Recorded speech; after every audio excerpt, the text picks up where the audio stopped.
Hi, my name is Pete Hahn, and thank you for watching this tutorial video. Be sure to visit www.hahn-tech.com for the full library of video tutorials.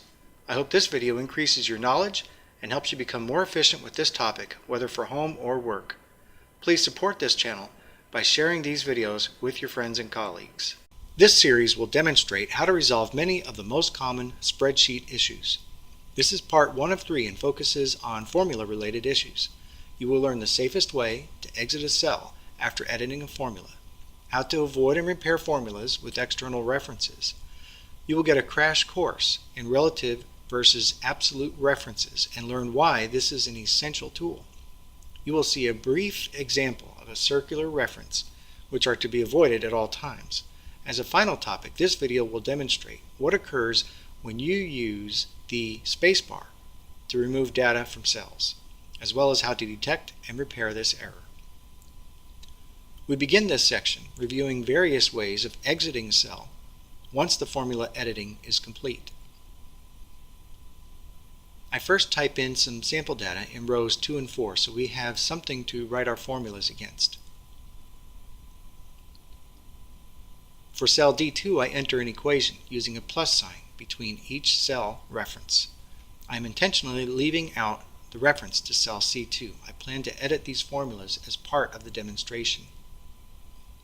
In cell D4, I will use the sum function to calculate the same values as our equation in cell D2.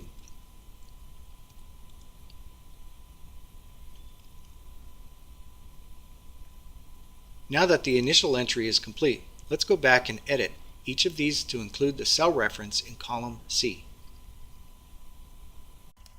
So I'm going to select cell D2, then click in the formula bar to edit the equation. I enter the plus sign after B2 and then click on cell C2 to have it added to the end of the equation.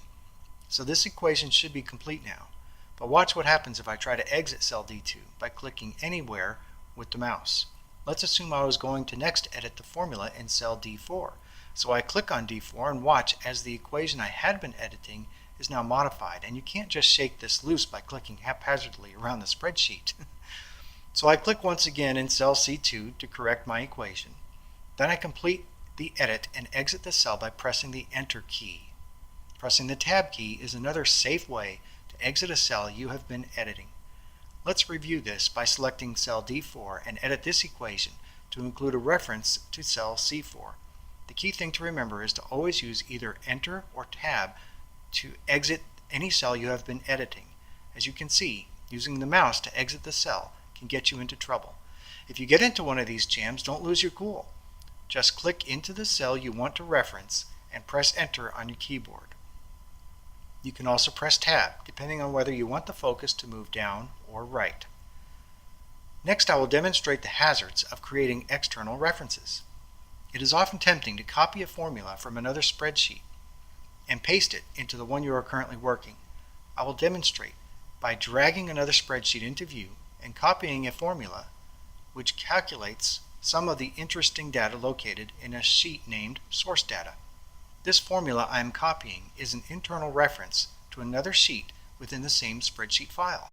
It is easy to assume you can simply copy this formula and paste it into a different spreadsheet file, which happens to have similar or even identical structure.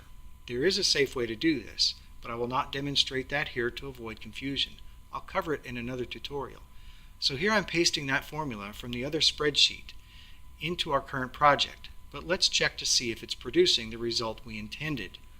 To check this, I enter a sum function at the bottom of this interesting data.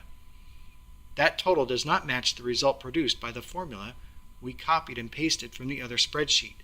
As we go back and take a closer look, we see the formula from the other spreadsheet is actually referencing the file name of the other spreadsheet. I'll drag that worksheet into view so you can see the file names match.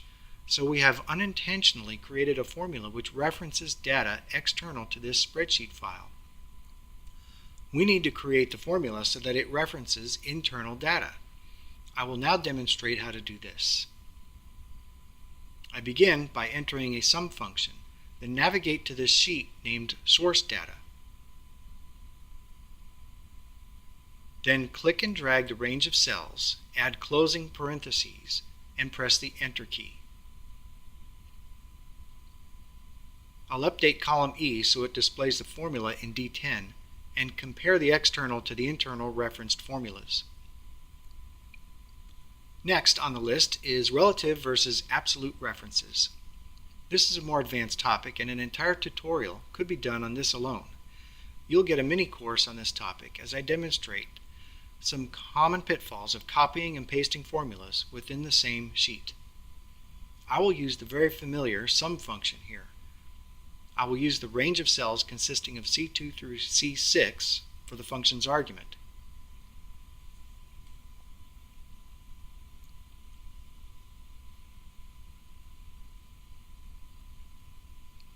Okay, now with the first one completed, I'll add a function statement in column C to display the text of the formula in cell B9.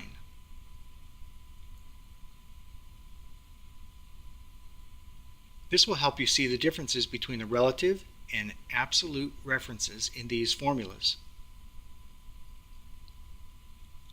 I'll add a description so we can keep things crystal clear. Now let's say we needed to use the sum of our interesting data somewhere else in our spreadsheet. So I copy the formula in D9 and paste it in the cell immediately below. Did you expect the pasted formula to provide the same result? Let's update column C to compare these two formulas. Notice in row 10, the cells referenced in the argument of the sum function have all shifted down by one cell. Why? When we pasted that formula, it remembers the relative position of its arguments. So pasting one cell below causes all cells referenced to be shifted down one cell. Now watch as I paste the same formula into row 13. Now the reference cells have all been shifted down 4 cells. So now you understand the behavior of formulas containing a relative reference. Next, I will build a formula containing absolute references and show you how they behave differently.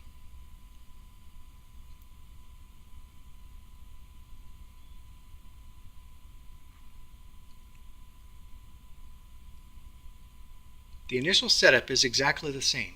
I will select the same range of cells so we get the same value, but before completing the formula, watch how I add some extra symbols, $signs to be exact, and this is how I remember. You have to pay the formula before it will stay put. Again, there is a whole lot more to cover in this topic. We'll just keep it simple here. Those of you with a good grasp of this topic should be able to know exactly how to apply this in broader terms. You can see the selected range of cells have not been altered. Now I will copy and paste this formula in several locations on this sheet. Notice the total matches no matter where it gets pasted. We paid the formula to stay put, and it does so. The range of cells it references stay exactly where we put them.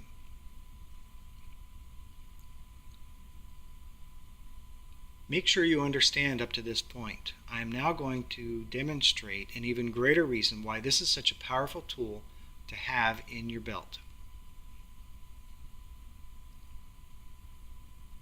Selecting both the relative and absolute formulas, I copy and paste them into rows 13 and 14. We generated an error. I'll copy and paste the descriptions too, so we can keep things crystal clear. In the following steps, I'm going to show you what that error code really generated. First, I will insert a new column to the left of column A. Next, I will copy and paste the formulas over again. Okay, so we cleared the error code, but total is 0. Taking a closer look, we see the relative reference formula shifted not only down 4 cells, but also to the left by one whole column. Before inserting the new column, there was nothing there for the formula to reference. Next, I will cover the creation of circular references, something to be avoided at all times. Using the familiar sum function, I select a range of cells, but overshoot one cell, accidentally including cell D19. As I complete this formula and examine the result, I'm not expecting the return value to be 0.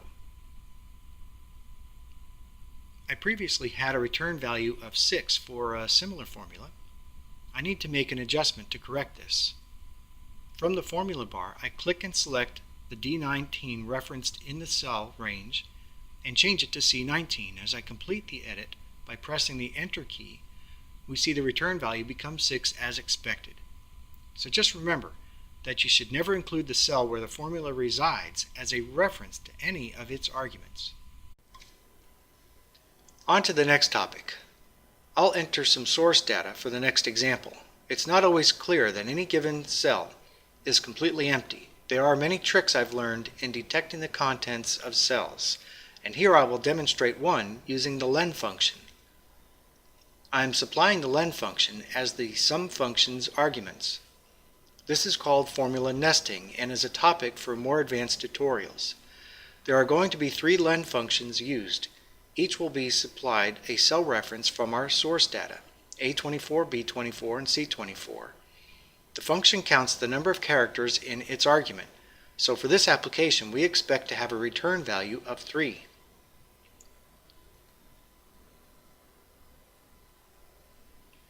As I complete this nested formula by pressing the Enter key, we find the return value is indeed 3. Column E displays the text of that formula. I then click and drag the small square in the lower right corner of cell D24 to copy the formula into cell D25. So far the 2 rows are identical. Column F contains a description hinting what is next. Watch cell D5 as I clear the contents of the source data of column 25. Since there are no characters in those cells, the formula result is 0. Now watch as I use the space bar to give the appearance of clearing the contents of cells in row 24. It looks like those cells are empty, but our formula in cell D24 tells us otherwise. Watch very closely as we move up to the formula bar. I will use the arrow keys on my keyboard to move the cursor back and forth. The fact I can move the cursor at all tells us the cell is not empty. So I'll use the backspace key on my keyboard, and when I press Enter to exit the cell, the formula in cell D24 reflects the change. Now at most only 2 of the cells in row 24 contain a character. As I do the same for the other 2 cells in row 24, the formula in cell D24 confirms I have finally cleared the contents of each cell in the data source of row 24. This concludes part 1 of a 3-part series titled Resolving Common Spreadsheet Issues. Up next, a review of topics covered in this video, followed by a preview of topics covered in part 2. We learned the safest way to exit cells and the hazards of creating external references. Relative and absolute references were demonstrated. Circular references are to be avoided at all times. We also found just because a cell appears empty does not mean it is. For part 2, we cover issues relating to format settings. The first 2 topics demonstrate how format settings can impact formula return values. Various formatting tools are demonstrated to help you achieve consistent and uniform results. The final topic covered will demonstrate 2 methods of wrapping text within a cell. Thanks for watching this tutorial video. I hope it helps you build more efficient and robust spreadsheets.